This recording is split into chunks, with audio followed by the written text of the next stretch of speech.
Welcome back to Scene Invaders. This is episode 461. I am Brad from Canada, and I am joined by Coach Dave. Hi, Brad. And Carly. Hi, Brad, and everybody else. How formal. Well, this episode, we're calling it Good Scenes, Bad Movies, because there is a plethora of movies that are just awful, but might have one cherry-picked scene that we all kind of enjoy. We've come up with our favorites, but Carly has curated some Twitter things, and they have come up with their favorites. So shall we talk about those now? Yes, let's do it. All right. Twitter shout-outs. We got a few good crops. Mm-hmm. All right.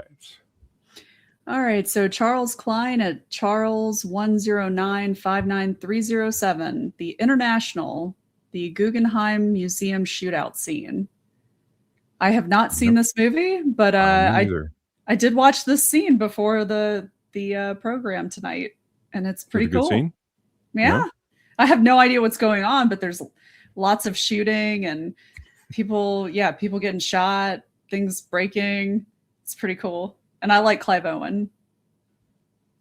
Oh, it's got Clive Owen in it? Yes, that's him right there. That's him Okay. duck down Right, on so the right. he survives. I thought that was him. I was like, that looks like Clive Owen. I was like, oh, that is him. Okay. Dave, you ever see this? Nope. Well, I'm not going to watch it. I'm just going to watch the good scene because apparently it's not a good movie. I don't know. It seemed like it was. Well, yeah, that's true. Just watch the scene. There you go. And then my other half, a political a-hole at _apolitical, the Sweet Dreams scene from X-Men Apocalypse. Most of the Quicksilver scenes are good, though. Yeah. Yeah. Definitely agree with that one. You'll see why. But well, yeah, they really spent all the money and all the time on those scenes, so much to the point that they recreated it in a movie following it.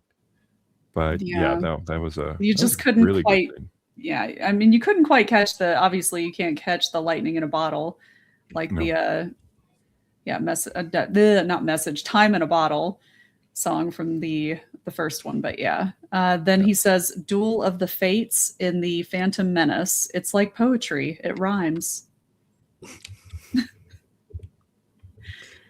What?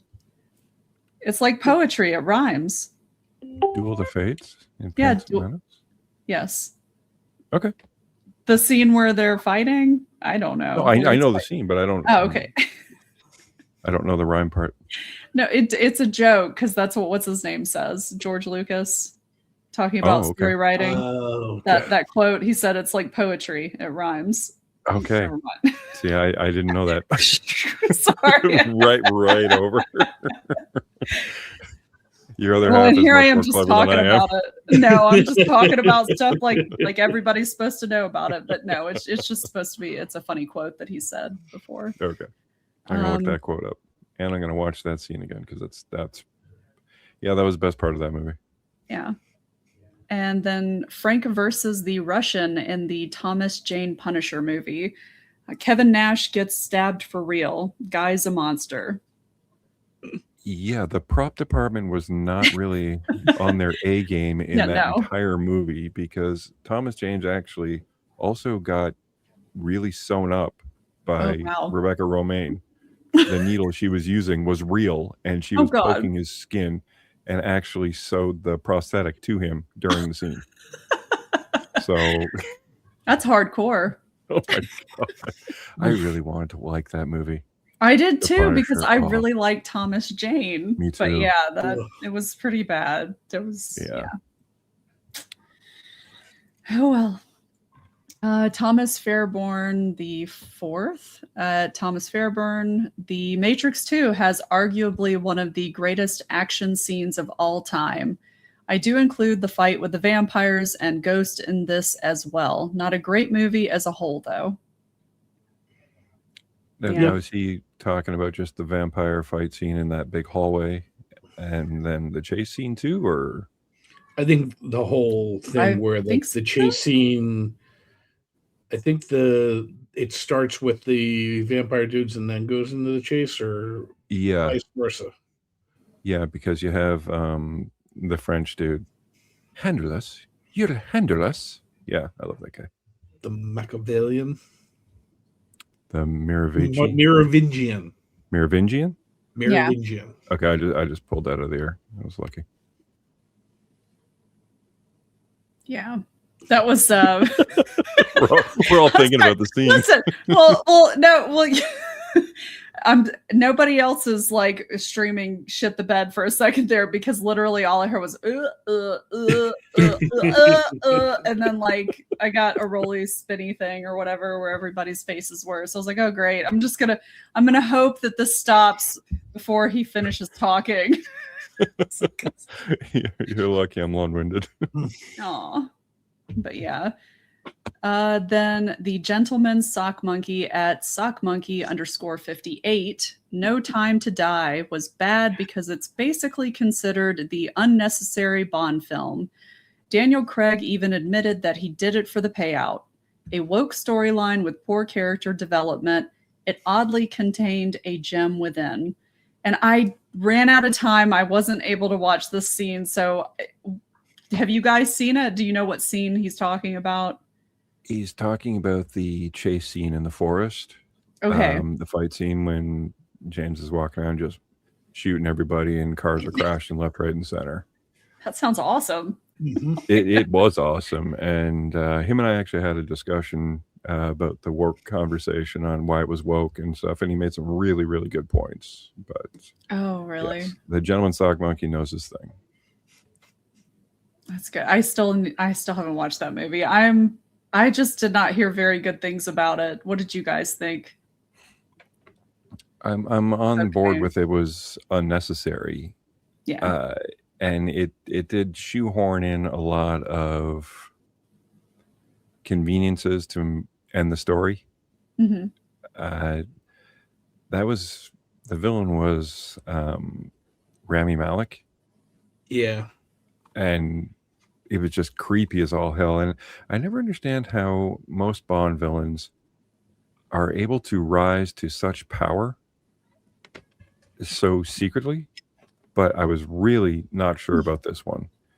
Some of them like Clandestine, you know, you're working with Spectre and all that, like international terrorism.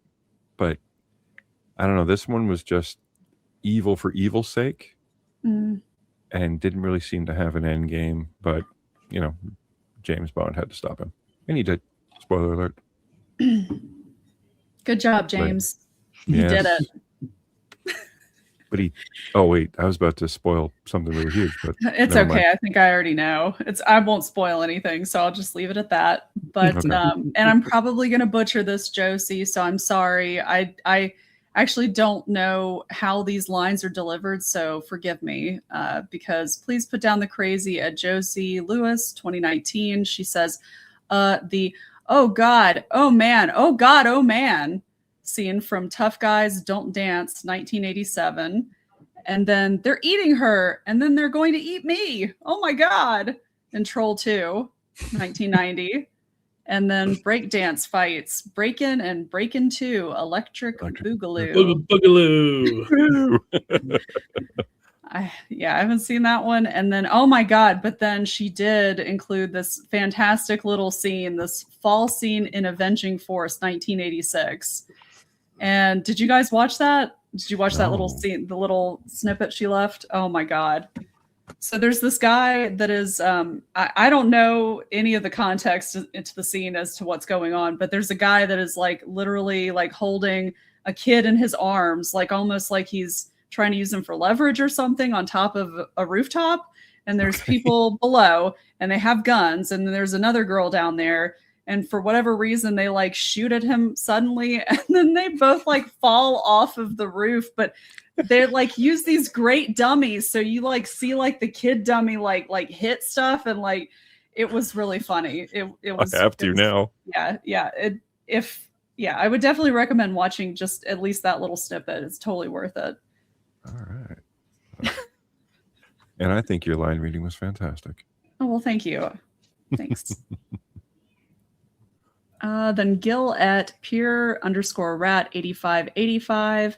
He says the scene from Star Wars, The Last Jedi, where Yoda visits Luke. Sorry to Star Wars fans, but that was a horrible movie. That scene was the only good thing in it.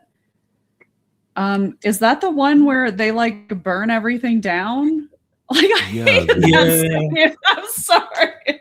Well, I mean, listen, I didn't like that movie, so no, neither did I. The temple and the scrolls and all that, and everything was burned. And then Yoda showed up, and he's like, "What's the big deal, dude?" And Luke is like, "No, this was my life's work." And he's like, "Yep, yeah, not what a wasted life." Yeah, we're gonna burn it all. Don't worry. What? Don't worry about it. Don't worry about it. We're just gonna burn everything down. Kill the past. Yeah, but no, just burn down the past. It's like, what? I don't know. It's silly. But Luke spent most of his life. He didn't even get to hang out with his sister or his buddy or the dog, and he spent all his life doing that. And then it burned down, and he screwed up Han's kid. And then Yoda's like, "Yeah, what are you gonna do?" Yeah. It's just so lackadaisical. But I'm glad that he liked a scene in that movie.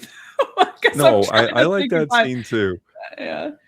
Because I like seeing Luke and Yoda again, of course. Yeah. You know.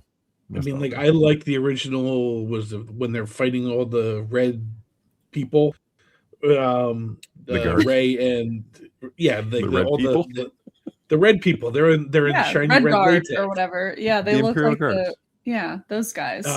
Like the first time I saw it, I was like, "Oh, that's really cool." And then, like, when you rewatch it, you're just like, nobody's hitting anybody. No, everybody's like falling over before they're getting hit and stuff. It's like, what? Yeah. There's people waiting. Oh, it's time to get hit. Yeah. Why don't you just say, look, we use the Force to hold everybody back and shut up. There you go. Or you had guys from the raid. Or just choreograph it better. Mm-hmm. Why didn't you, hey, super ninja martial artist guy, you want to show us how to swing a sword? Oh, yeah, I can. Yeah. Oh. And then I believe the last one that we have is Tyler the Warm Weather Penguin at Tyler Penguin 2. He says the part in Saw 5 when the white guy and the black girl cut themselves open to deliberately fill up a container of their own blood. Whoever does it faster wins. Yeah. And that black girl, I think she like cuts off her arm. She's like, fuck this. She like just like cuts off. It wasn't Phil with blood. It's like with their it's like pound their of flesh? body. Yes, a pound of flesh, basically. Okay. And so like the fat guy is just like cutting off skin and stuff. She's like, fuck it, I'm just gonna cut off my arm. And so she wins. And that chick actually yeah, she's alive. Well, I mean, she won her life, you know, she survived the game.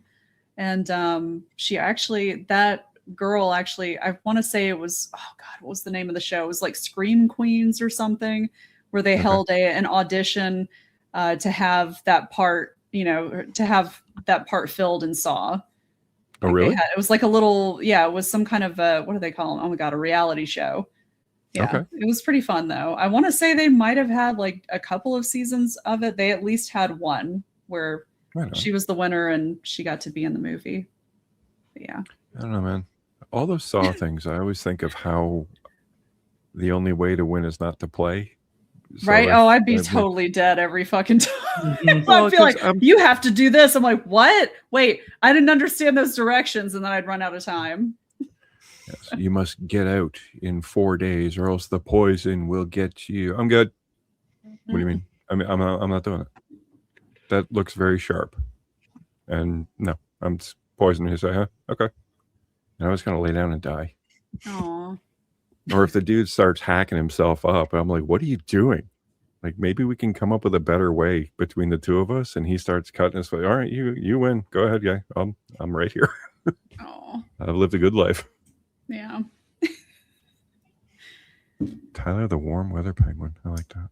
Yeah, but I think that's it. Should be all of them.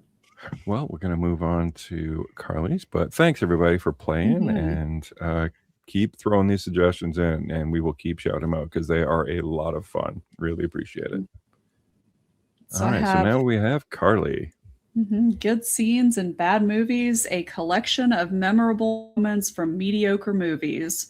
Coming soon to theaters near you. Curated by Carly. That's a lot And of wouldn't you alliteration. guys, yeah, wouldn't you guys like to do that though? I would love to just have like little snippets of memorable moments from mediocre movies and just go watch that. Well, Dave did I think the. it's called Reels. Okay, well there you go. Dave curated the needle drop last week, so maybe a new playlist of memorable moments in mediocre movies might be your next project, Dave, because you're not busy or nothing. No. Nah. All right, so let's see what you got. And these are in no particular order because they're all bad movies. So They're all great scenes. yes, and some people, they might be debatable. I might make some people angry with one of my picks, but sorry, I just don't like the movie very much. But the first one here is Ghost Ship, and this opening sequence is pretty freaking gnarly. Everybody's just kind of hanging out, dancing, having a good time, and I don't even understand really what happens, but there's like a freak accident with a cable and it just kind of slices through everybody on the dance floor. And everybody This promised such a great movie just Oh, by yeah. the beginning. And it just then never quite lives up to it. how could it? It really blew its load in the beginning there. But that whole scene, like, yeah, everybody's like, it's all quiet. And then you see the blood dripping on the cable. And then everybody's just kind of looking around in terror. And you're like, oh God, nobody's moving. Okay, when are they all going to fall over? Like, slices of pepperoni and stuff. And just, it's so gross. Yeah. Ugh. I would not recommend trying to watch this while you're eating. Not It kind pepperoni. of grossed me out. No. But yeah. That's a great choice. Like I said, it promised. Well, this was the inception of why it's a ghost ship, because everyone's dead on it. Mhm. And then, Except for the girl. I guess And she then just it got- starved to death, yeah. which is terrible. I'd almost Well- rather have just been cut in half and died then instead of painfully starving to death, Well, she had all those dead bodies to eat if she really wanted. Yeah. Yeah. Silver lining, right? That's right. Look at all the pepperoni I got. Cool. Yeah, look at all that. Look at those slices. Ugh. God, that's awful. You picked some great pictures, though. Those are amazing. All right, next. All right, X-Men Apocalypse, and this is the Quicksilver Sweet Dreams sequence, which it's a really fun sequence, but I kind of feel like the song is doing most of the heavy lifting for this particular scene. But it's so goofy too. There's so many like little goofy parts, and I really the dog and the pizza. Yeah, it's so silly. I mean, I still loved it though. Still really fun. It's definitely not as good as the original, Days of Future Past sequence, and I think that one actually works a lot better just because it's so contained in the one room. This is like he's like all over the place, which is really cool. It was great, cool. But it also got me thinking that this Super X mansion that's totally impenetrable, he kind of found Cerebra really fast. Not fast, but I mean, like, isn't that door locked? But I did like that the explosion was slowly like rising around him.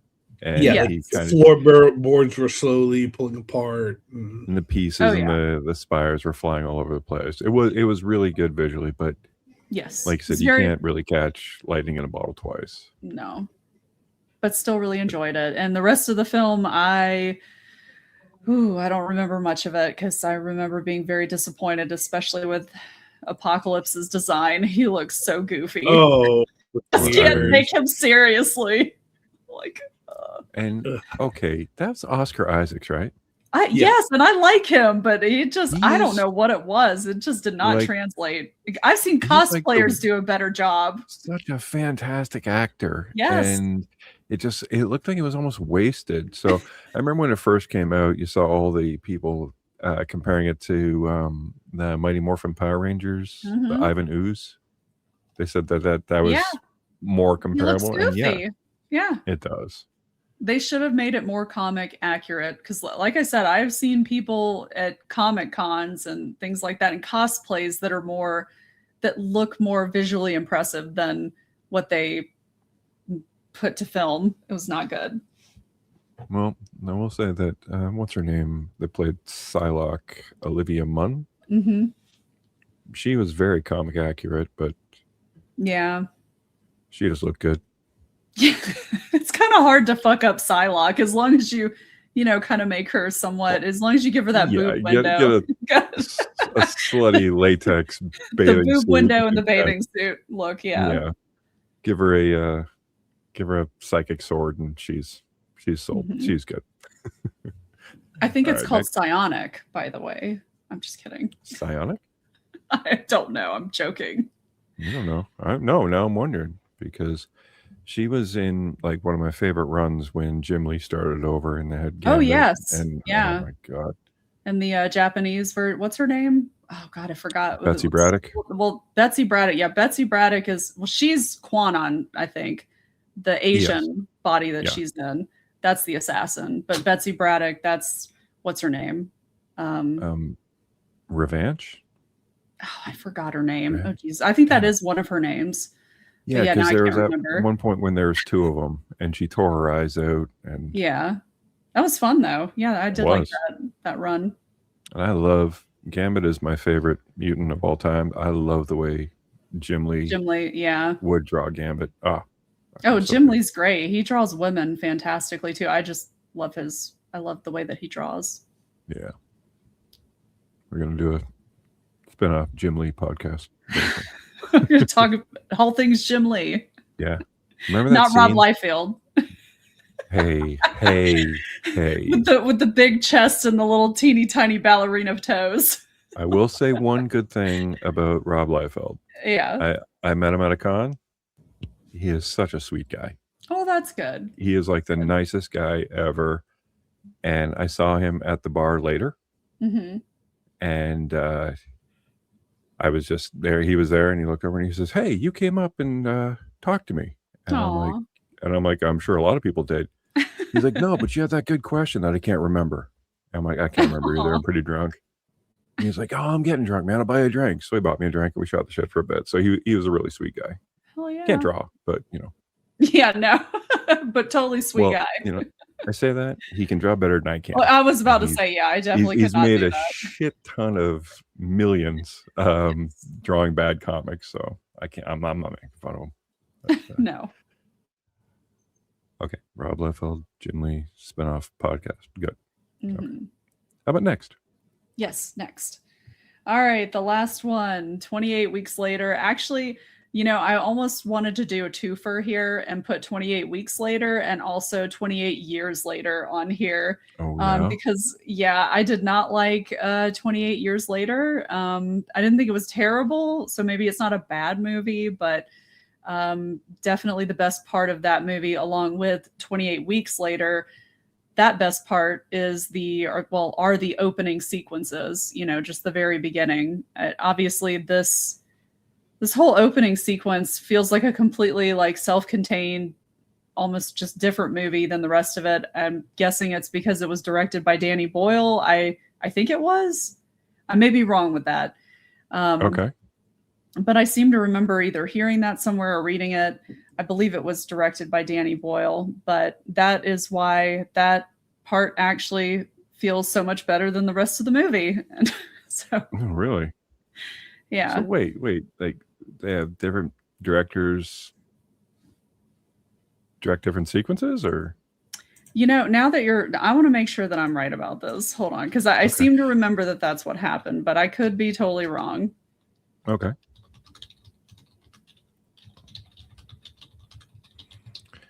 I never saw any of the 28 movies.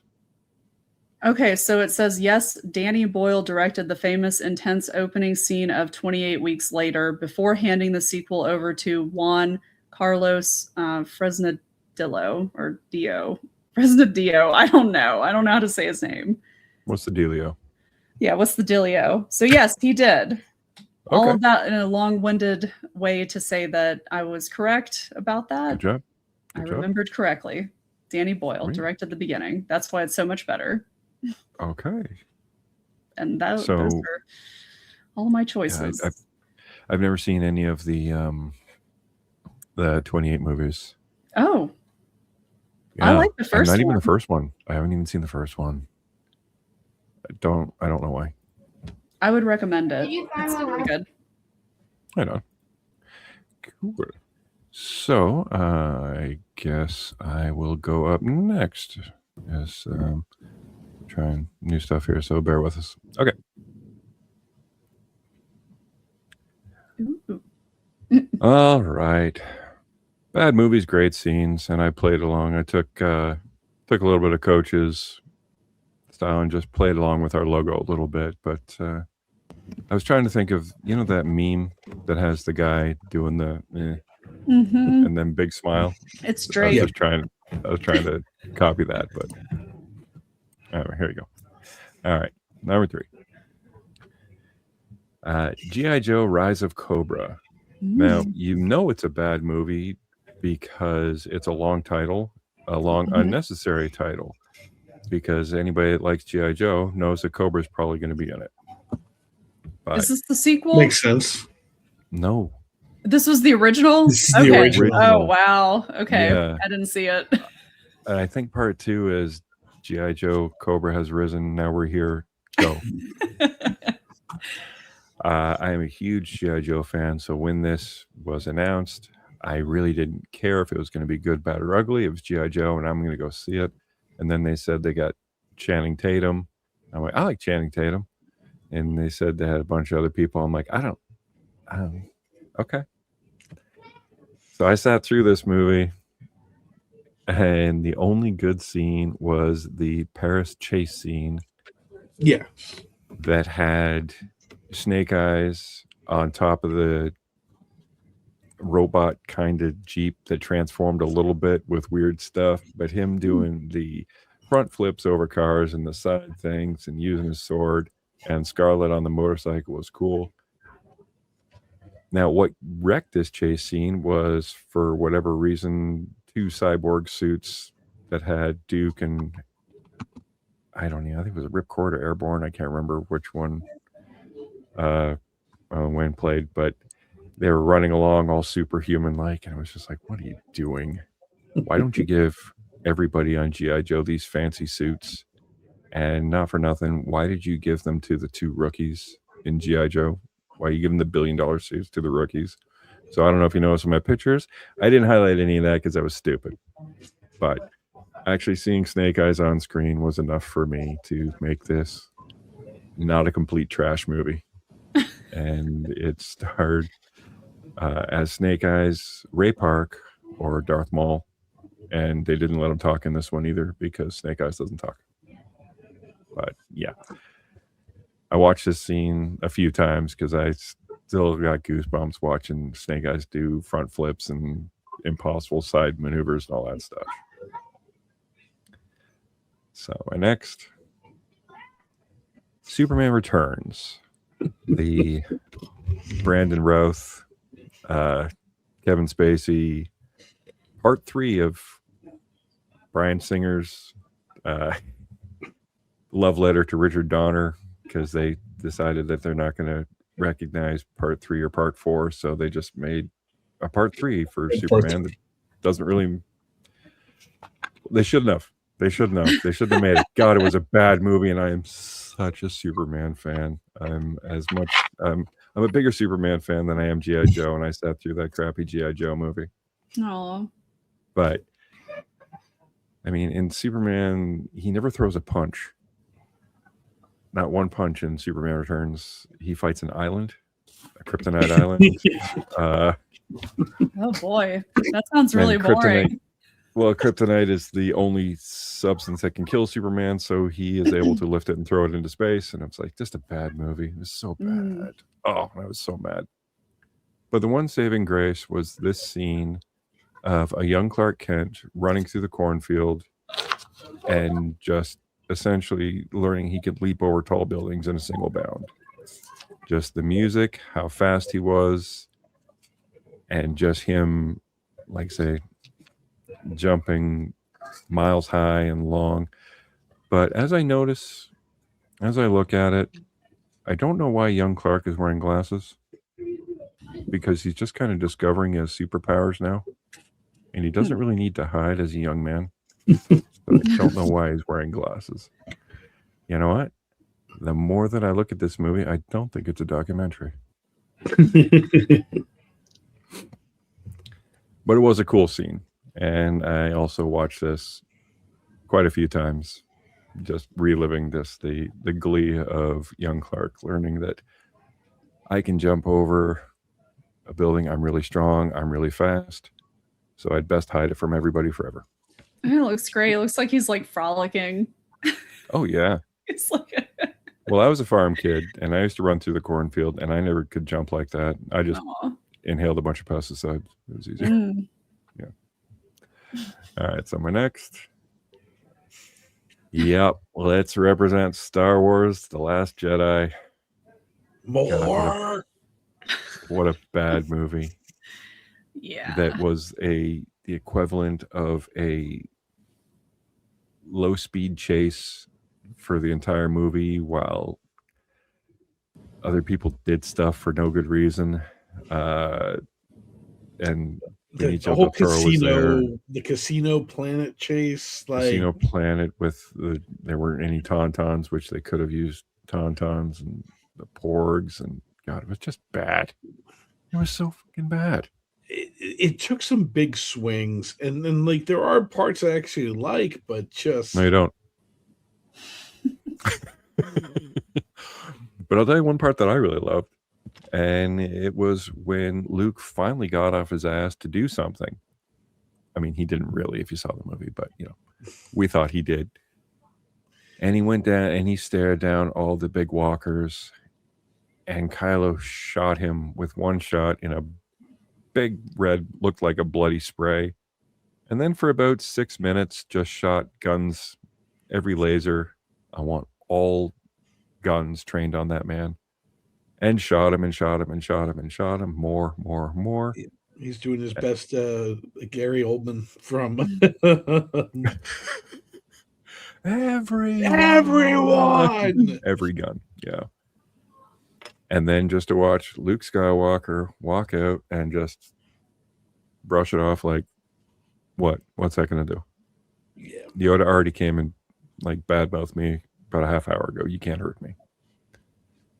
It didn't make the movie any better, but it made it worth watching for me, at least, because I absolutely love this scene. So those are my fantastically bad movies with some mediocre-esque scenes. So now we are going on to Mr. Coach Dave. And I'm just trying to find it. And here we are. Oh, wow. I told you. I saw this little graphic in the side of my screen, and now I'm just looking at this. He gave E.T. a carrot nose. A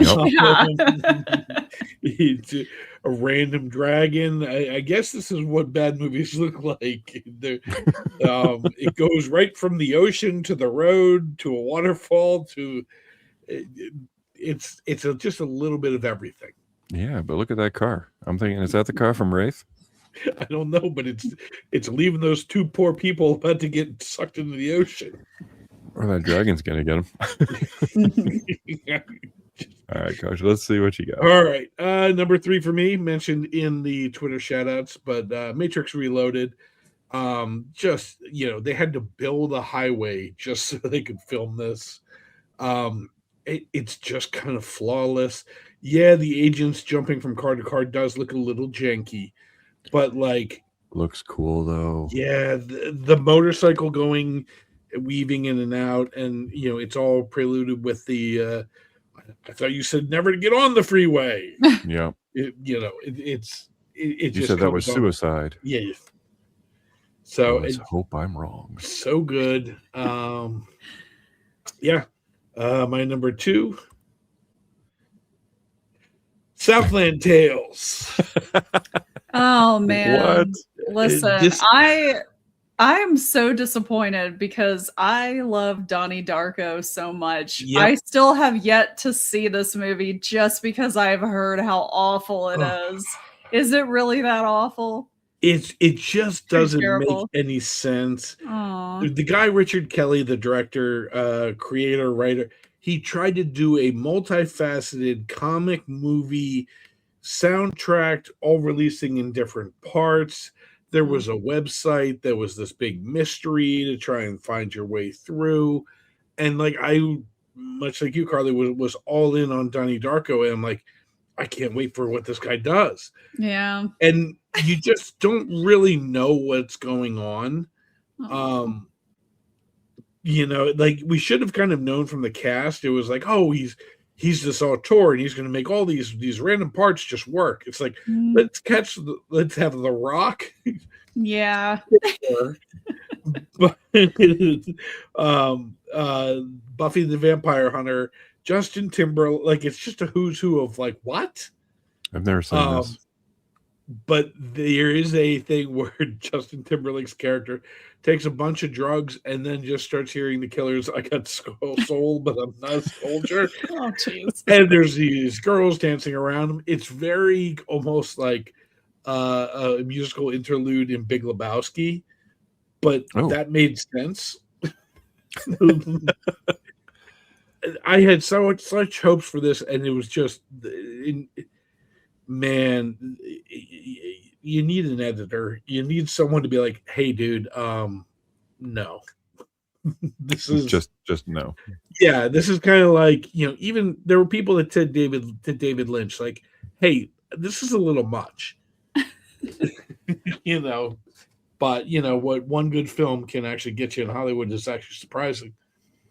Open the Yeah, door. it's worth the clip, not the movie.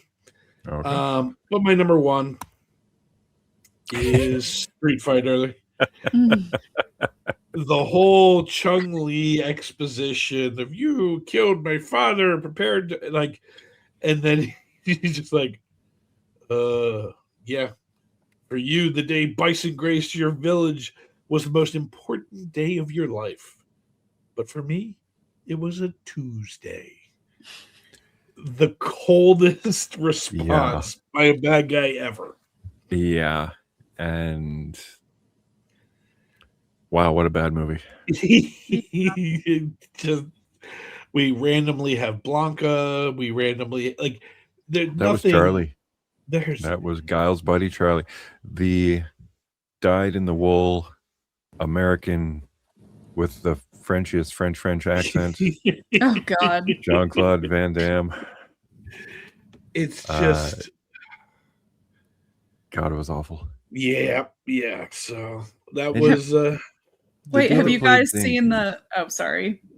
Keep Would you going. guys tell me that the dude that played Zangief, he was in freaking Batman Returns or something? He was Max Shrek's son or something. Oh Yes. yeah, that don't know sounds why. like it. Yeah, that's him. That's the Okay. same actor. Mhm. Zangief No, was the only one that don't. I actually liked. Yeah, I did like him. Carly, you're about to ask us about the new Street Fighter About the new trailer? one? Yes, have you guys seen it? Yep. It looks Wow. fun. I looks listen. fun. I love the It- fact, and it may be total trash, but I love the fact that they look like the characters and Oh yeah, no, I'm completely down for that, and I'm down for hoping it they being pull it off. Really Cody Rhodes' silly. Guile haircut looks a little suspicious. little- to me. Yeah, that's a bit tall, but I mean, Kind of looks like. Did you ever see the Brendan Fraser movie Bedazzled? oh yeah, When that they make him into the, the basketball NBA player, star? yeah, with the little dick. Yeah, he is. Oh, you gotta try your best. Oh. No one is Yes. Yeah. He has like the weird blonde body. Like yeah, it's a little too puffy on the sides, but It's too large. yeah. It goes out too far Yeah. on the. They needed to tighten it up a little bit. It needs to be more kid and play. You know? Yes. There you talk. But yes, because I am such a big Street Fighter fan, you're damn right I'm going to go see that. Mm-hmm. Yeah. So we also watched a few things. So Carly, what did you watch? Ooh, so I watched a movie. It came out in 2015. It is called The Dressmaker.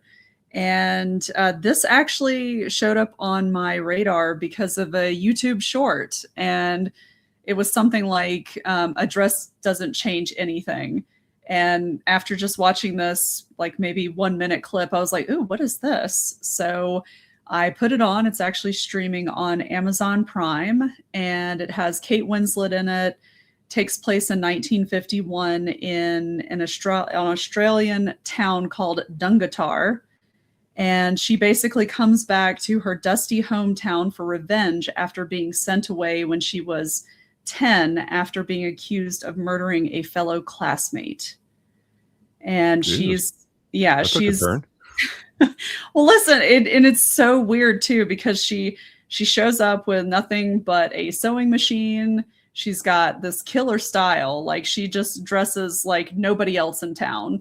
Killer, and she basically systematically goes about trying to find out what really happened the day that her classmate died, and also enact revenge upon those who betrayed her. So I don't want to give too much away, but Hugo, it sounds like a good murder mystery kind of thing. Yeah, well, there's all different kinds of aspects to it. It's very hard to kind of nail down what genre this is, because you have all of these colorful characters in it. You've got Hugo Weaving plays a cross-dressing constable, and Liam Hemsworth, as one does. And then Liam Hemsworth is also in it, and he, of course, plays the boyish eye candy. But it's such a weird movie. Like, just as in it's hard to nail down the actual genre of this movie because it's kind of all over the place. And I really don't mean that as a negative, because one moment it can be sweet and kind of funny, something funny can happen or clever, and then the next minute something extremely dark and fucked up is revealed. And you're like, whoa, that like took a really dark turn. I was not expecting that.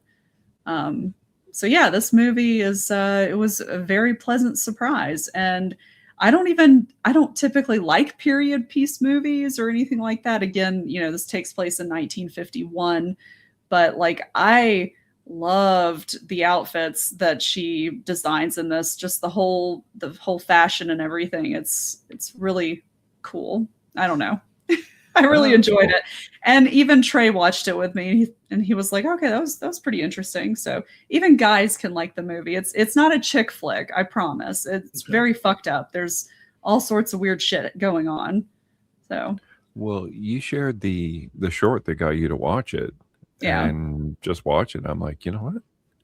I really want to see this now. Okay, good. So it worked on me. Yeah, good sell.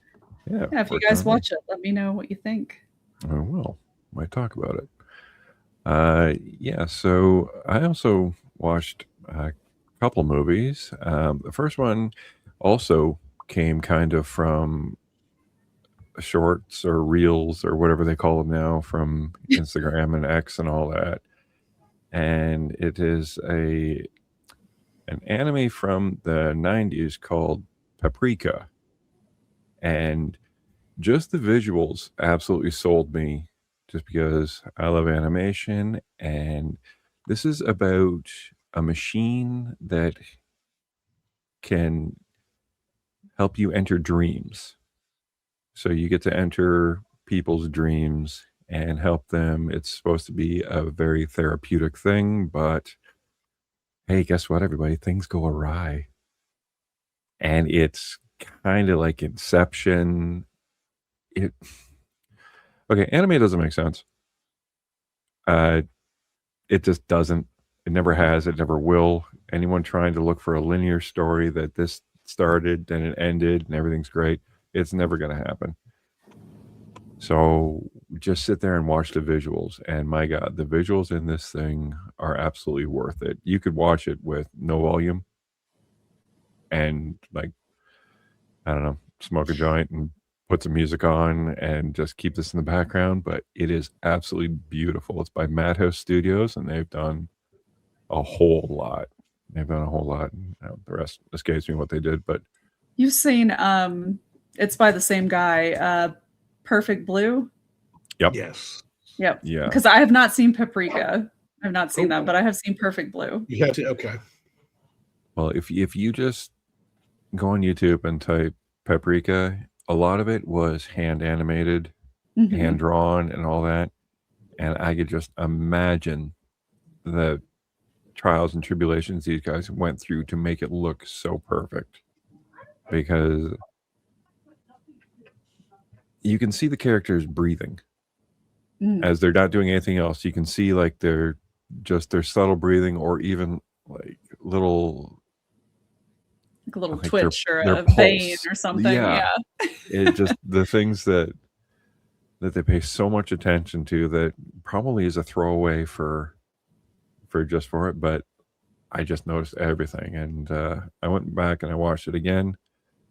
Still don't understand it. I'm not that bright, but it was very pretty to watch.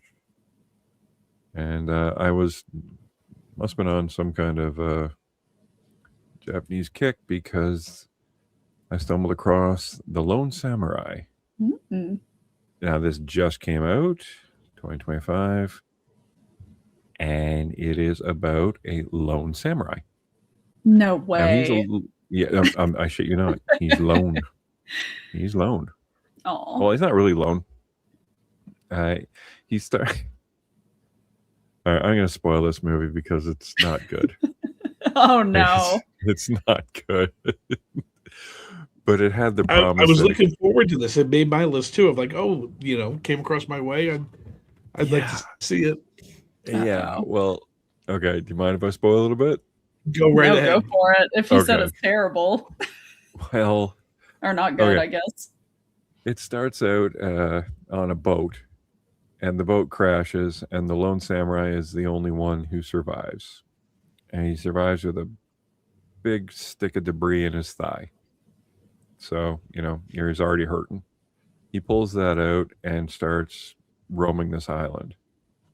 He finds his broken sword, and then for some reason picks up 3 pieces of wood and straps it down his back and starts walking amongst the island.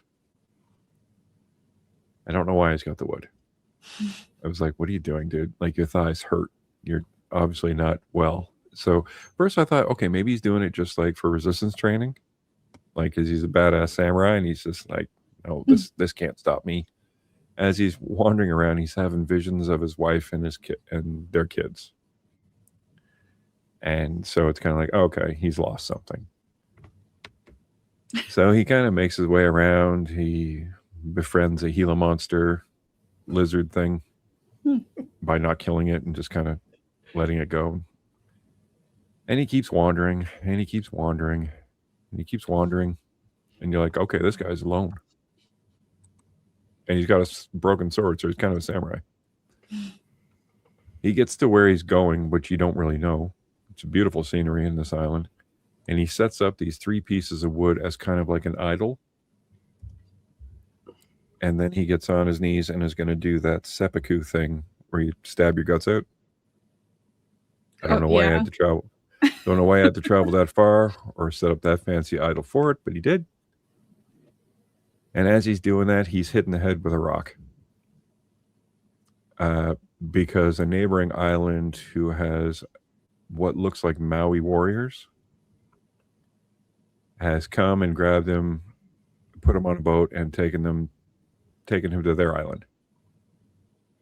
Now, it kind of turns into a bit of a horror movie, because these Maui guys have captured other people and are breaking their arms and legs and cutting them off and feeding them to them. Yeah. So with that, he gets, I don't know why or when or anything, but he gets some hallucinogenics and then threatens he's going to cut the heads off them. And then he does. and then he escapes and gets back to his island, and then the guys come after him, and then he fights and kills them all. That's it. The end. That's Okay. the end. Well, thank you. Now I feel like I don't need to watch it. You don't. Thanks, Brad. You don't. The Lone guy is, Samurai. Don't watch it. the guy is very pretty. He's a good-looking dude, but it has the guy from The Raid in it as one of the Maui warriors. Which one? The main character? Mad Dog. Oh, okay, that guy. Oh, Yeah. Hmm. He was in hmm he was in Star Wars. He was in freaking Boy Kills World. He was in John Wick. And he was in this. Getting around. And you know all the cool moves he did in all those other movies? He didn't do any of them here. Not a one. He did them all in those Oh. other movies. Not one Jeez. fucking cool move. It's because they only Nothing. paid him like $50 to be in this. Maybe. But I thought, oh man, it's that dude. We're gonna see a fight. Nope. That that's guy. it. Okay. Oh no, Yeah, no, he didn't. That wasn't bad. Okay, credits. very sad. It was very sad, and at the end of it, I was very lone and just kind of like, what the fuck was that? But yeah, so that's what I got to watch. But don't worry, everybody, because we're saved by what Dave saw. Oh yeah. Yeah. Oh, we're totally saved for the amount we talked about it offline. Come on, So how can we No. not be saved by? The so gay it's been cutting edge. yeah, it's been presented as like the gay hockey show. Oh, And then that's literally like if you're on Sorry. X or Twitter or if you're on any of the socials, anytime people are talking, they're just calling it the gay hockey show, to the point that they should just embrace it and call it the gay hockey show. But it's a heated rivalry. It was based on I don't want to say if a young adult or adult novel, I don't know. Premiered about in November on Crave, which is Canadian cable, HBO, Canadian HBO. Canadian HBO. And then it recently debuted a couple weeks ago on HBO as well. And it's getting like Rotten Tomato, it is a 95% on the on the tomato meter and a 91% on the popcorn meter. Okay, so the people are enjoying it. The people are enjoying it. You would think if it's the gay hockey show that like people would be like spam reviewing it and stuff. But I Is it mean, good? look, people like gay hockey, apparently. it's an There's a market. 8.7 on IMDb. There you go. It is good. It's just a lot. The basic story is you have like the two top players in the world before they are drafted, and they're playing in like a international tournament. One guy is Russian, the other guy is Canadian. And they're not out gay, but they have a lot of kind of back and forth just being in the same competitive arena. And I do need to ask the question: yes. are they gay? Well, yeah. Okay. Well, Okay, I was just I making didn't say sure that. because Oh, okay. Well, yeah, I you was never confused. ever I ever didn't mentioned realize about you gay hockey, the about gay the hockey show. orientation. So the The two two guys characters are they're not openly gay, but they're gay. Okay. They're not outed. They're not or anything like that. So they kind of have this weird courtship because they're always put against each other and with each other at the same time, whether it's like on the ice against each other or it like the NHL draft or promotional stuff. Like they're kind of always together because they're the top two players in their whole thing. And it follows them throughout like their rookie season and how they, interact with each other. And it culminates with them, getting together in a hotel room. And listen, it's pretty graphic. As far as like HBO goes and stuff like that, where it's, You mentioned like, something. there's it's pretty graphic. The shame is, I don't want to say the shame is like, no, it's actually a pretty good show, but it's kind of how I and this is a bad comparison, but like when you watch The Room and like, okay, like I get it. I think we can chill with the lovemaking scene. Oh, okay. It's kind of like Game of Thrones, where Game of Thrones knew how to like have it and then get rid of it. Yeah, they were subtle enough. Yes, they didn't hit you over the head with it. This is very drawn out, and listen, I'm only one episode in. I don't know if it's like to the top of my list, but I don't know. So far, gay hockey, good. Are you asking your question? I don't know, man. How do you tiptoe around these He's things? cautiously optimistic. Like, Well, the performances are good. You said the hockey actually the is hockey is depicted actually well, good. as For the you are a first hockey time, coach, so you can. These guys, they look pick like that hockey apart. players. Like, usually like a guy like, oh, let's put Rob Lowe on skates. Okay, other than like, the haircut, like Patrick Swayze on skates doesn't. Yeah, Keanu Reeves too. yeah, fair enough. But so yeah, that was my one that I went rogue with Heated Rivalry on HBO and Crave. Okay. Well, you just kept on calling it, and everybody from, because I did do a quick search as we were, that it is like gay hockey, gay hockey, gay hockey, but you never mentioned that the two characters are actually homosexual. So that's kind of why I asked the question. But nobody on any of the social media or anything I said is and not talking about it either. I mean, they do. The characters are actually pretty well done. The Russian player, like his family's all overseas, and they're constantly asking him for money and kind of going through his money, and he's just kind of a stranger in a strange land.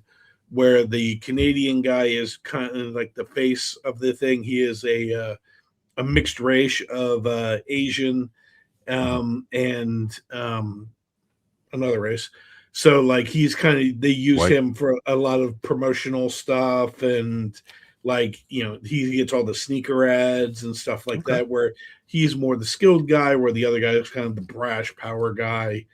And one is very media savvy, the other one is just like, yeah, yeah, I'm gonna score 60 goals in my rookie year. So and then you have the will they, won't they, or oh, I guess they will. But all right, I guess they did. So are they going to keep doing? Oh yeah, I guess they're going to keep doing. And then it's so it's hey, look at them. They're doing it again. Yeah. So how is it going to? It's not as subtle as Brokeback Mountain was. So let's say this is the HBO version of it. All right. Can we move on? Because I am really feeling awkward. Sure. Come on, you don't want to talk about gay guys? You don't want to talk about gay? I watched The Gay Glass Onion. Oh, well. Yeah, we didn't watch that, but we all did actually chill out and watch Knives Out 3, Wake Up Dead Man. Or is that that's a weird title. I know. I keep wanting to call it Dead Man Walking. I know, me too. I kept calling it that when we were watching. Can you put it back on? Dead Man Walking. It's Wake Up Dead Man. Oh, okay. Not the Sean Penn movie. I think he was in that. I don't know. Yeah, I never saw that movie too. So. Directed by Tim Robbins. Yep. And his wife was. She was in it too. Yeah. Mm-hmm. All right. So Dead Man, Wake Up Dead Man. No, let's talk about a better not movie. Dead Man Walking. Although, hey, listen, I will say this is like my favorite out of the Knives Out mysteries or whatever they're called. I didn't like the first two, so I mean, I didn't hate them, but they just weren't. I thought they were really goofy and definitely not as smart as he thinks they are. No. We Dave and I, we talked about Glass Onion way back when, and neither one of us really enjoyed it. Yeah. It was just, like you said, it was goofy and it got silly. And this has its silly moments. It's a murder mystery. Mm-hmm. It's a murder mystery, and I mean everybody's already seen random cast ever. It really is. I mean, and honestly, I didn't even notice. Was it Kaylee Spanny was in this? The chick in the wheelchair. Is Yeah, that who like that I is? didn't. I didn't put it together of like who that was. I was just like, okay, I mean, it's just another character. But like I didn't put it together. That was the girl from Civil War, or she's in one of the Alien ones, right? I don't know. That's what I was about to ask you. I was Alien like, I don't know who Romulus. she is. Oh, She's she's that chick. Rain. Oh, The Romulus. main- Okay, I thought you meant Yeah. Alien Yeah. Earth. Oh, okay. It's That bad this is show. who they should have picked for Ellie for Last of Us. That girl. Yes. But Definitely everybody else not. is so random.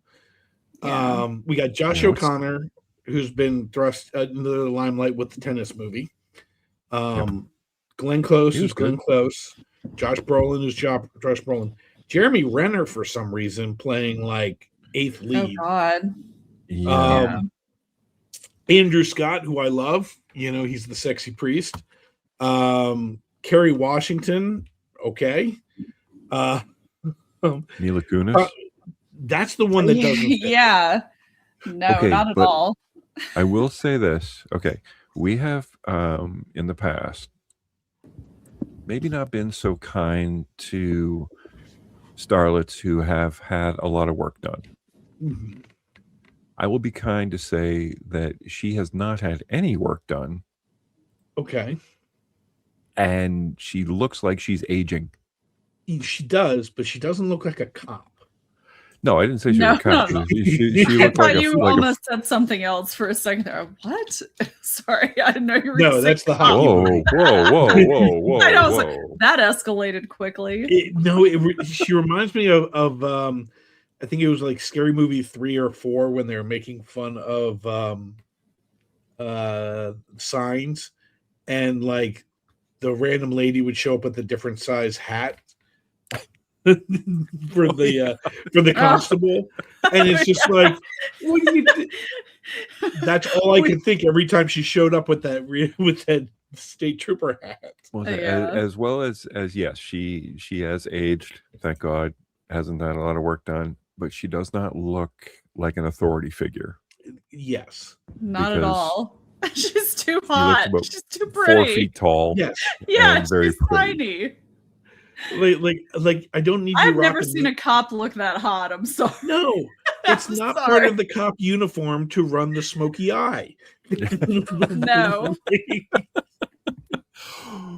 Well, yeah, Daniel Craig doing. I mean, what can you really say about this?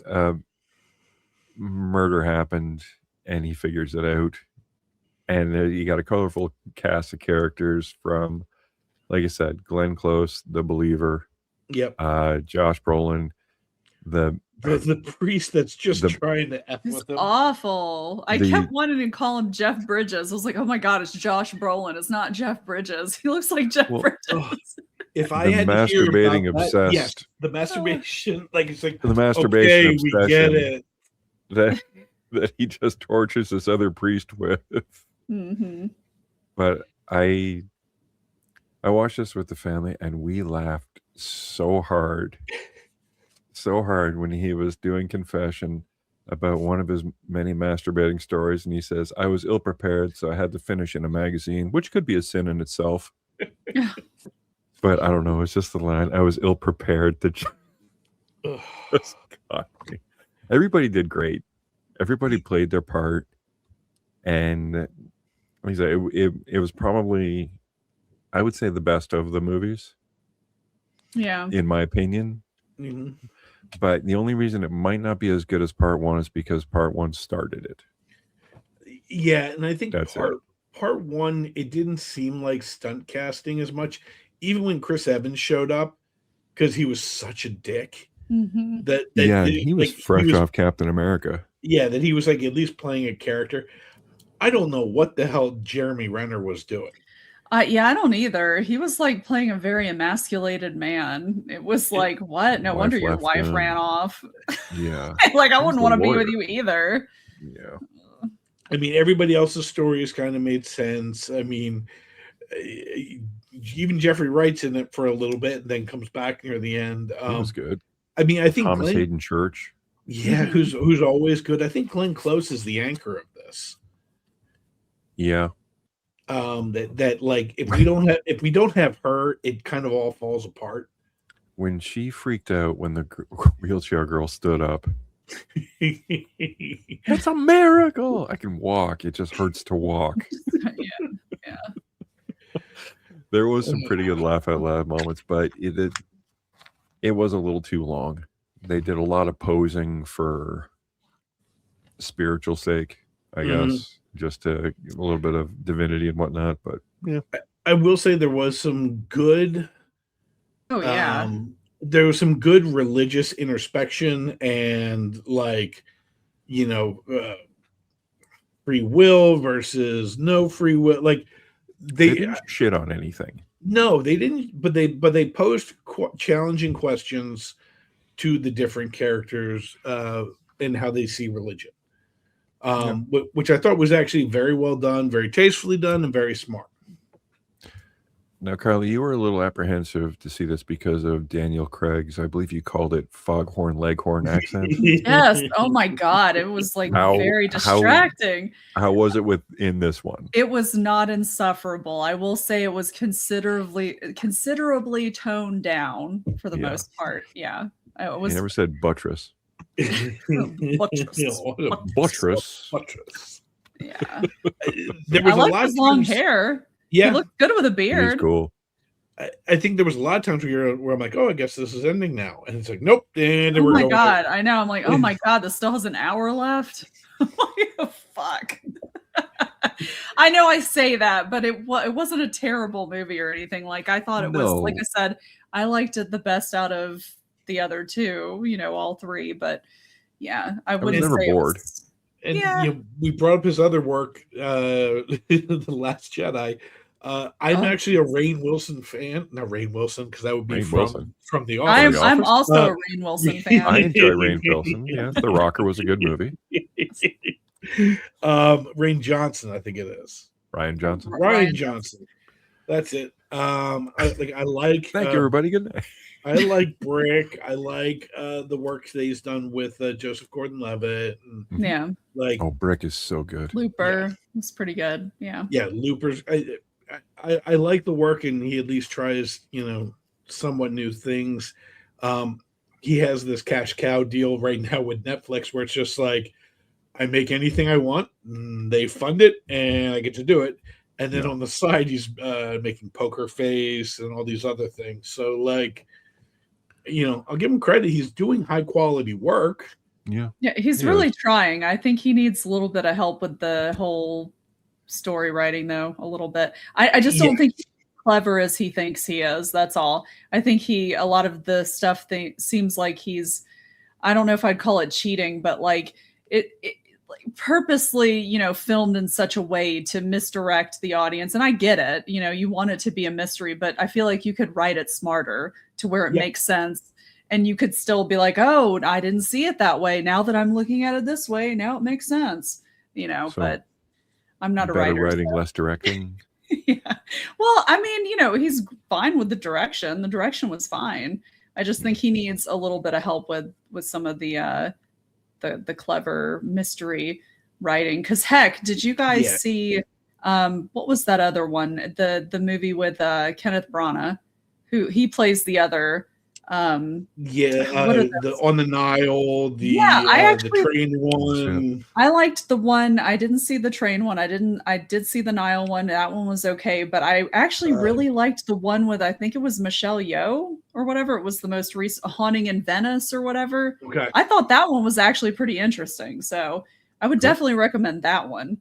I know it's not Rian Johnson. Yes, I would recommend that over this because that actually had some very. You're kind of, as you're watching, you're like, well, wait, this has to be supernatural. There's no way that, it can't make sense any other way. And I don't know. I liked it. Well, we're not really getting a lot of mystery nowadays. We kind of get horror and drama, and rarely do the two meet. I mean, I think the last thing was the Hugh Grant and the two Mormon girls. Heretic. Heretic, yeah. Heretic. Like that would good. That would be the most that the two genres have met, instead of just being, dude, just give me a flat out mystery and try not to spoil it. Yeah. But I mean, he has a nice little niche here, and he's just going to keep milking this for all he wants. And even Daniel Craig, you can tell he's having fun. Mhm. Oh, yeah. Like it's just like, I had to be like hot all the time. I had to be James Bond, and now I just get to be Foghorn Leghorn.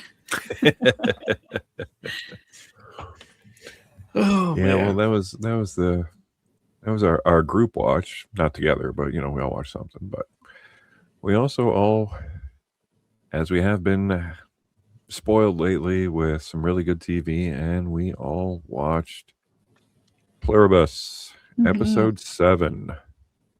How many are left? Just 2? Oh my god, yeah, I think it's just 2 left. Ugh. I hate to I tell know. everybody this. I don't think they're gonna sew this up in 2 episodes. Oh no, definitely not. I wonder what new information we'll find, though, what type of cliffhanger they will leave us on. Well, the last one they left us on was, hey, unless you want to get infected, you don't have to. Mhm. So that would definitely free up some time as Carol leaves Las Vegas. And as she's leaving Las Vegas, now she has to get some gas. So she calls her alien buddies and says, hey, man, turn on pump 1, eh? But she still has to leave a damn message, and they still do that.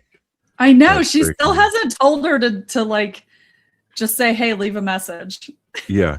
Piss off with this Nothing. freaking answering service shit, because she gets on the phone, she asks them to turn on pump 1, wanders around as you do at anywhere, and like grab some fireworks and decides she wants a Gatorade. That specific Gatorade. Yes. A Fruit red punch. Just some- Gatorade. like, yes. Real Full sugar, sugar. Yep. Yeah. Not the fake shit. and Ice wants it cold. ice cold. As she's waiting, she loads a bunch of fireworks into her car, because you know what? She's got all the time in the world. Hmm. She it's been discovered that, hey, guess what? They're not going to hunt me down in the middle of the night and force me. So, you can act and force me to join them. You can kind of take a breath. So why not grab some fireworks and order a ice cold Gatorade, which they bring via drone. Which, come on, man. That's got to get old. No human contact. Well, it's also, I think, they're in New Mexico. Like, Mhm. Yeah. how far is it coming via drone that it's going to keep ice cold? Well, ice cold was a very specific point, because she Yes. does get it, and she takes a sip. She goes back in, hops on the phone again, calls him and says, I didn't say tepid. I didn't say lukewarm. Do better. Yeah. And hangs do up on better him. next Yes, time. that was do better. To do Ugh. better. Like, wow. Okay, there's 8 billion people that you like. I know just these are hurt their some very feelings. fun-loving and happy Ugh. aliens for whatever reason, but they might not always be, because who Mm-mm. knows what. Like, 8 billion people come to beat the shit out of you is not exactly what you want. But what you do want, hey, set off some fireworks, have some fun, chill out. You got nothing to worry about. She stops off at the liquor store, grabs some drinks. She just kind of chills out. Why not chill out? There's got to be some kind of lesbian golf player joke in here somewhere. She is just living her best LPGA tour life. Mhm. Well, I was going to say, she's Chill kind of LPGA TQ plus. Just kidding. oh, well done. I was going to say she's living her best life like Don Juan there. The only difference is nobody wants to play with her. Mm-mm. Yes. Oh. So I mean, golf is a solitary sport. So, he takes the balls, drive around in the cart, see a buffalo that has kind of kicked around because there's no human to say shoo buffalo. I think that's how you get rid of buffalo, right? But she Yes. also, I think, has a shotgun in the golf cart. She as well. does, yeah. That's right. She did bring the shotgun in the golf bag, which is a nice touch. As she's trying to leave, her car breaks down. So she grabs a new one. And if you're going to grab a car, why not grab a Rolls Royce? She loads the gun up with the Rolls Royce as well. So and then just of course, all the keys are there due to the valet. Yeah. Just grab the key and go. Yeah. So where are you going to go? You go to a museum. Like you said, you have nothing but time. There's no threats. Except for maybe like coyotes and stuff, but you got the gun. So she goes to the museum, checks out stuff.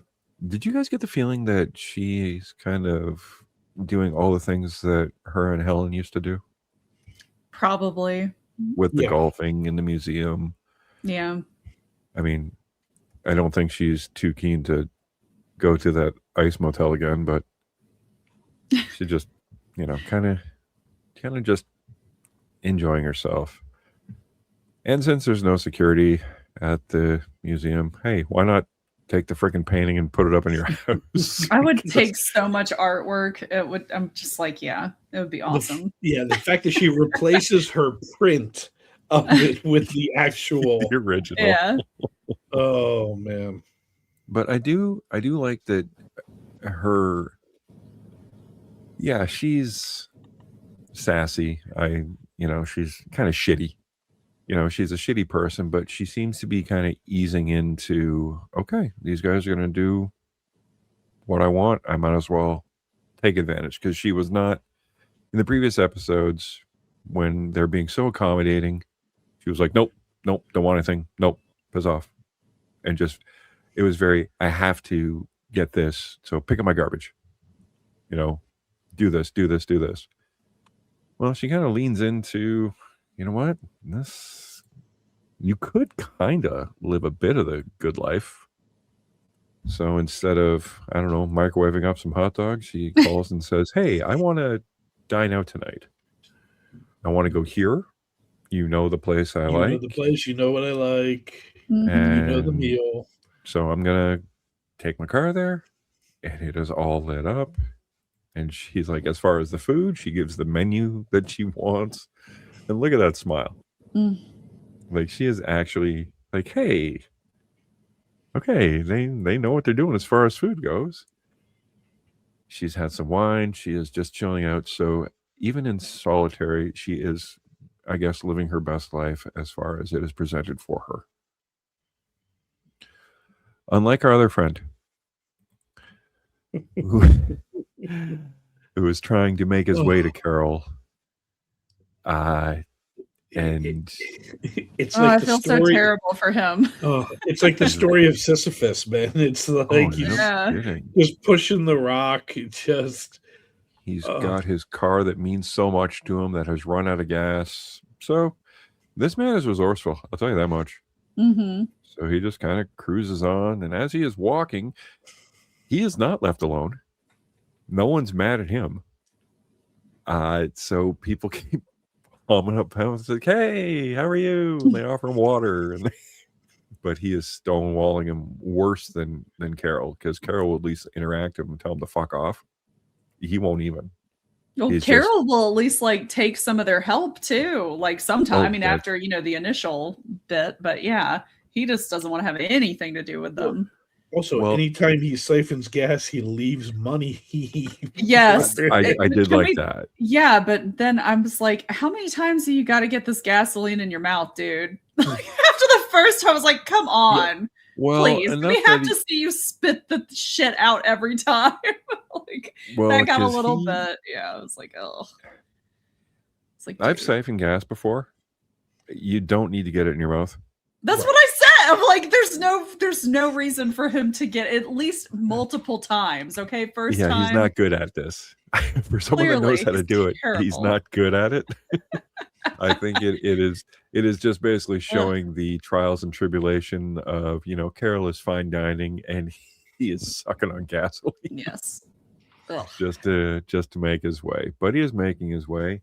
And hey, as long as you're making your way, why not make use of the time and listen to some language tapes? Because my man's learning English, which is going to be very beneficial for us later Mhm. on when they actually do meet. And I I love forget that the catchphrase that he was saying. It was almost like from The Princess Bride. yeah, my name is Menosos or my name is whatever. Menos. I mean no harm. I'm here to help save the world or whatever. Yes, Prepared to die. I'm here to help save the world. Yeah, instead of prepared to That's- die. You killed my father. But man, this guy is Beautiful cruising. scenery, by the way. Yeah, Yes. his But whole like he is- pilgrimage. It shows that he has been traveling for weeks Hmm. because he's stopping off to cut his own hair, brush his teeth, all like he is sleeping in his car wherever he can, kind of thing. So he is making this pilgrimage. He is traveling. But there is a point where you run out of road. Hmm. So, because my man is resourceful, he's gonna, well, I'm gonna hike. But he is being pursued, not in an evil way or anything like that, to have people care for him. And he's like, guys, like, you don't want to make this trek through the jungle. We know where you're going. You're going to see Carol. We can help you. Please let us help you. You don't want to go through this jungle. We'll even take your car, your precious car that he will not leave behind, even though he has probably driven past a couple Rolls Royces himself. But no, he's stonewalling. And what do they warn him about when he has to traipse through this jungle? The prickly pear or whatever The- it's called. The evil tree. Yeah, the spikes with bacteria on them. And the Right. spikes are about 6 inches long. You don't want to go near them. Please let us help you. We know where you're going. We'll take your car. We know you love your car. Oh, you think I love my car? I'm going to burn my car, you pricks. Right of you. Yeah, fuck you guys. And he says, nothing on this planet is yours. Everything is stolen. Yeah. Yeah. It's like, And he- damn, dude. And you're It's like, true, though. man, yeah, you're the best, dude. You're the best. Good luck on your journey. What'd they say about that fucking tree? What? But this one? Oh my That tree? goodness. I can't even That believe tree? that shit is real. Like trees that just fucking kill you. Haven't you Trees seen are the happening? I was Trees are, waiting for you to yes, say but that. trees are supposed to give you life, you know? Not this one. This is a No. special vampire hell Gila tree that will like chase you, apparently. No, as he's going through the jungle, he walks into, what do you call it, Dave? Chekhov's tree? Chekhov's tree, yes. Because, like, oh my God. And he avoids it because, you know, he's got his machete and he's a man of means. He's capable.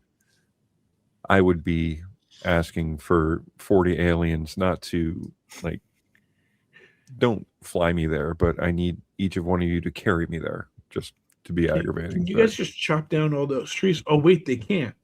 yeah, Oh, that's right. Yeah, they can't. they can't chop down the tree. Can you build me an elaborate catapult system and launch me over the trees and catch me on the other side? I don't know. Well, as you said, you were face to face with the tree and you avoided it, but goddamn rocks as he takes a step and takes a tumble, and oh my God, Oh god, yeah, that He- scene. falls back into the tree like we knew he was gonna. We were all waiting for it to happen, Mhm. but he did it. And he Mm. pulls himself off like a freaking hero. But Mm. oh God, they're And full he of tries to bacteria. cauterize the wound. Ugh. God, that Like scene. I said, my man is a man of means, but you see, he has tied a bandana in his mouth and he has heated up his machete. And you know what he's going to do. He's got to try and, with a mirror, find out where he's wounded, and you cauterize that stuff. Ugh. Or you scream to the air, alien horde, please help me, please help me, please help me. Ow, ow, ow, ow, Yeah, I've ow. had enough. I've had enough. Tap Yeah. out. I'm tap out. That was another thing I did laugh out loud is like when they were passing him on the road, I'm like, oh, we can give you a ride and everything. And they're like, if you need anything, just look up and call. Mhm. And he's like, what? What? Well, it shows that they Just are look up watching and him. wave. Yeah, look, work. Oh, man. But we have the benefit, and Carol does now too, that he can't be infected. He doesn't know that. No. No. So naturally he's going to keep his distance. I don't know if I keep my distance by like back diving into murder trees, but sure.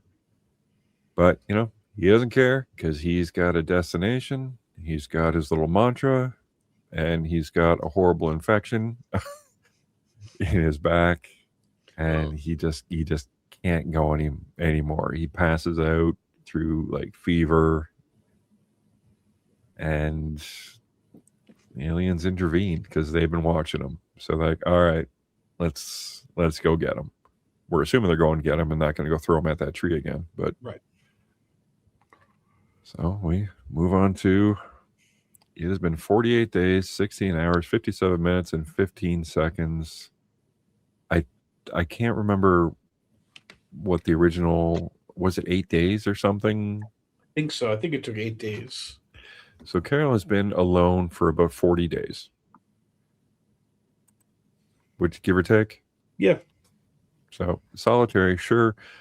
You get your fancy takeout, sure. You can go play golf with buffaloes, steal get all the bold. art you want. Yeah. But you're alone. So what do you do when you're alone? You golf, because it is a solitary sport.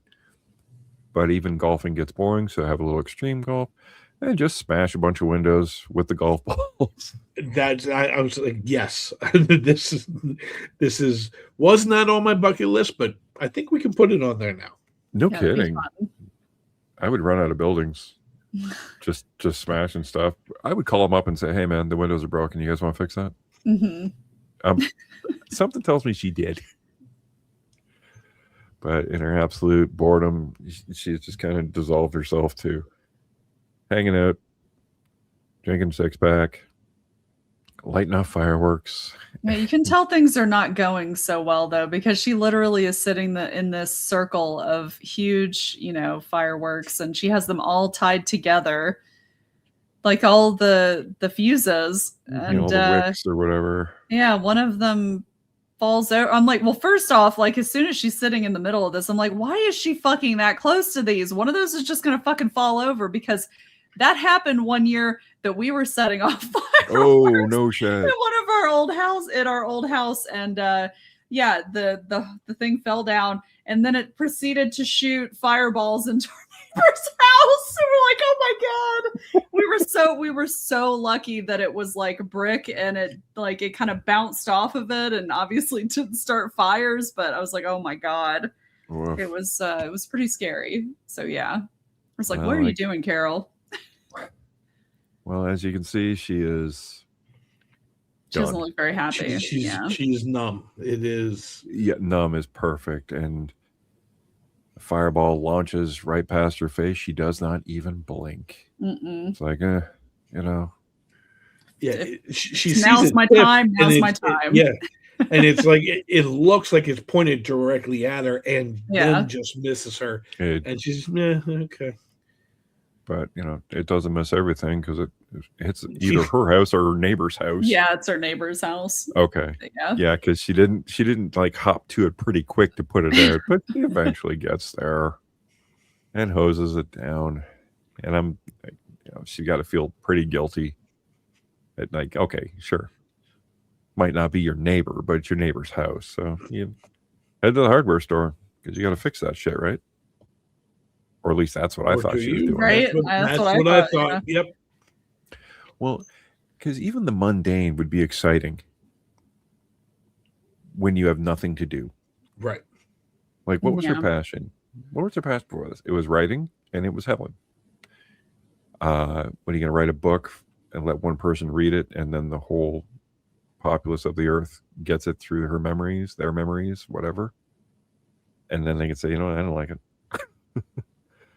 I mean, and Helen's not there anymore, so sure, why not? Just do the mundane. Grab yourself some paint. You got to paint that roof. I don't know if that's how that works, but I don't live in New Mexico.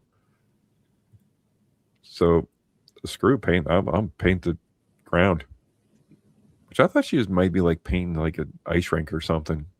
I Yeah, I thought had she no was idea kind of what she was building doing. something. Yes.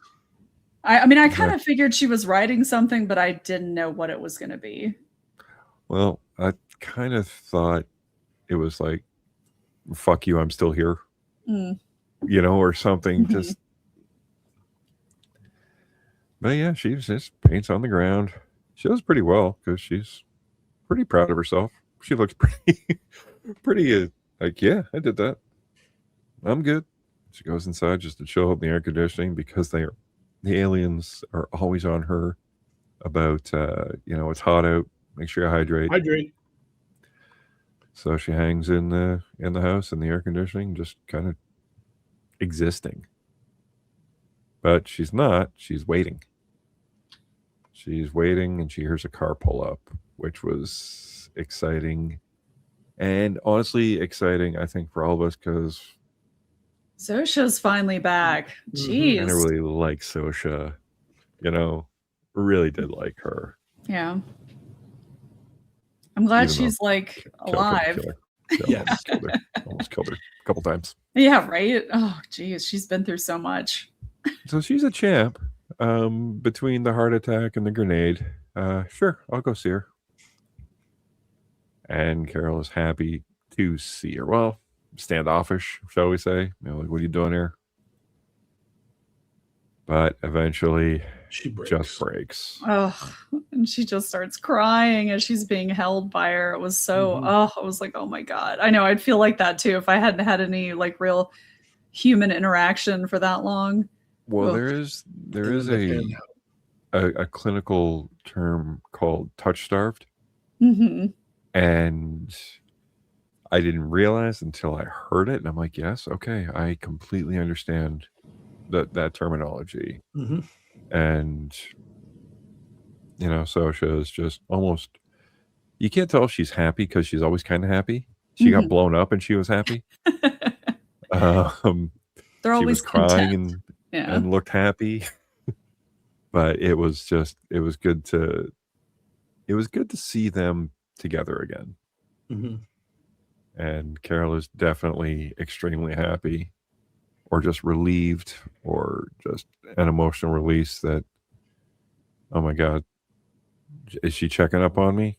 That's what I thought. I thought, like, okay, you can't really escape and say, I'm going to go check up on Carol. Everyone, like, don't worry about it, because you're all like one hive mind. Right. And Carol isn't the biggest bitch that we know, because that was really heartbreaking and relieving to see that all she wanted was, not all she wanted, but in addition to everything, she just wanted them to come back. Mm-hmm. Because remember, like last episode, I said, okay, in between getting like the Chuck E. Cheese rebuilt for me and like a video store and like a water park and all this stuff like that, you guys want to give me a time frame on when you might want to come back so I could see some people and like maybe high five Right. somebody, or get a fist bump, or like someone grab my Anything. butt or something. Anything help me out. So do you guys think that the whole horde was waiting for her to give in? Are they that smart? How smart are these things? I don't know, if they're 'cause it had necessarily. been, yeah, because I mean, it's already been like 48 days. That's a long time, or at Yeah. least an additional 40 days, or however much it was. Maybe about between 8 to 12 days when all of the shit went down. I think Yeah. something like that. It was within that time frame. I So think let's say a month. they're more She- persistent than they are smart. Like they have like their ways and their systems, but I don't know if it's necessarily independent thinking. I don't know either. I don't know either, because they're good gatherers, Mhm. but as far as intelligence, sure, they've made the protein drink by breaking down humans, but I mean, humans knew that too, that you could actually.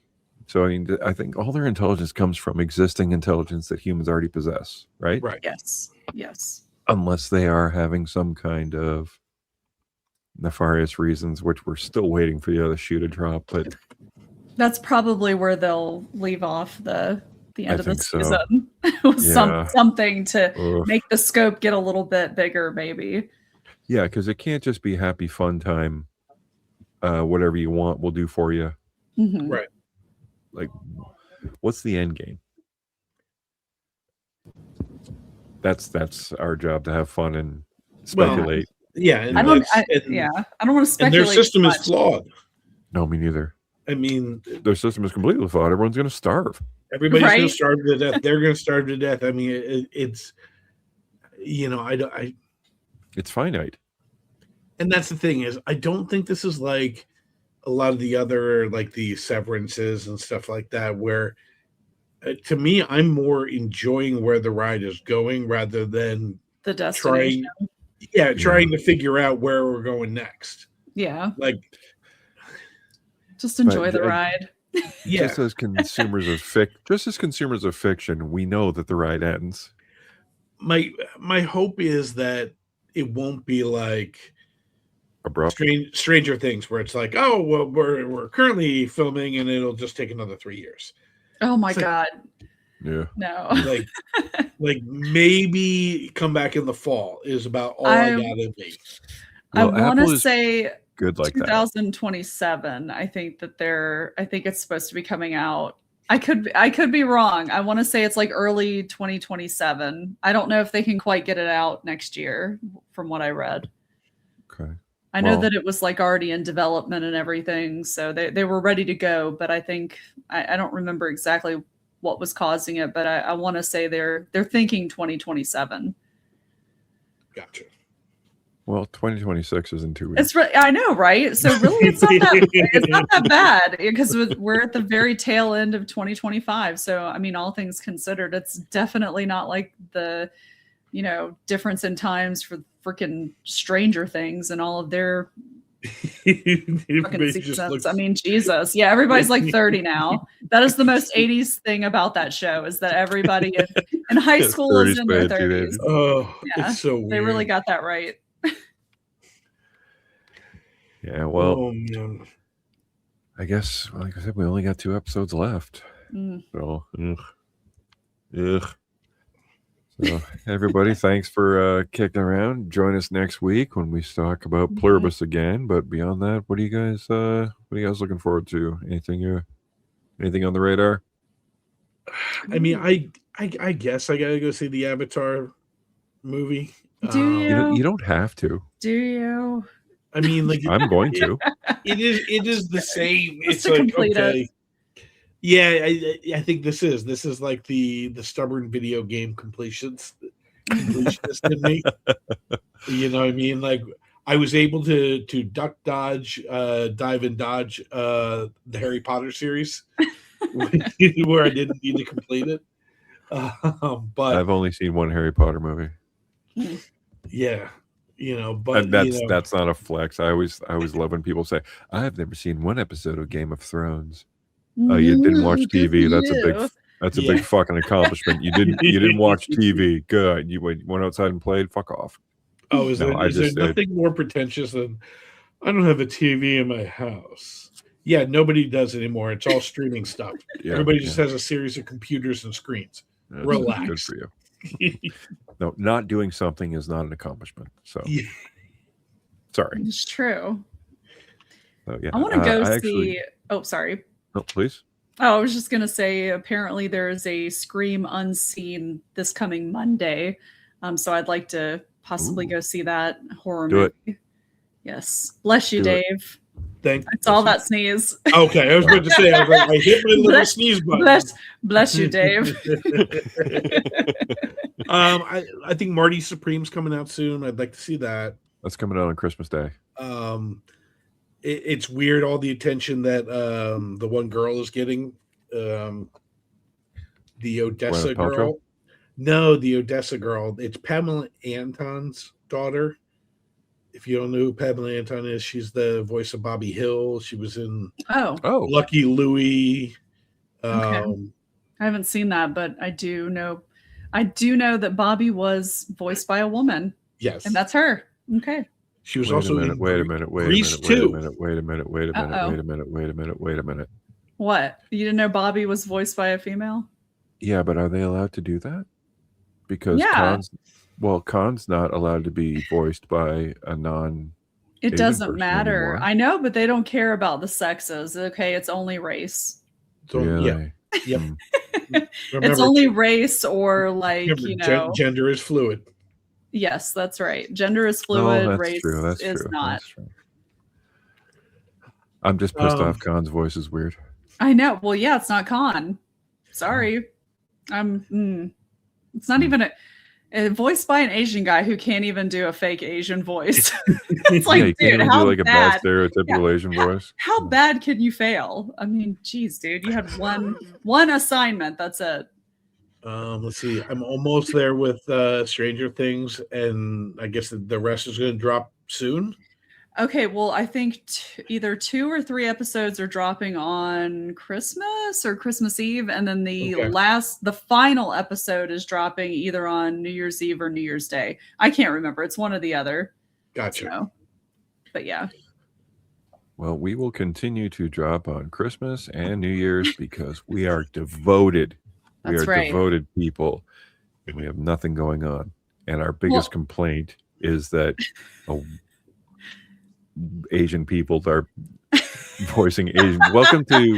Welcome to First World Problems with Scene Invaders. Well, actually, yeah, it was. I don't know what I was going to say. Never mind. No, I need to hear it now. Come on. I don't remember what I was going to say. Oh, you bailed on it. Good girl. Smart.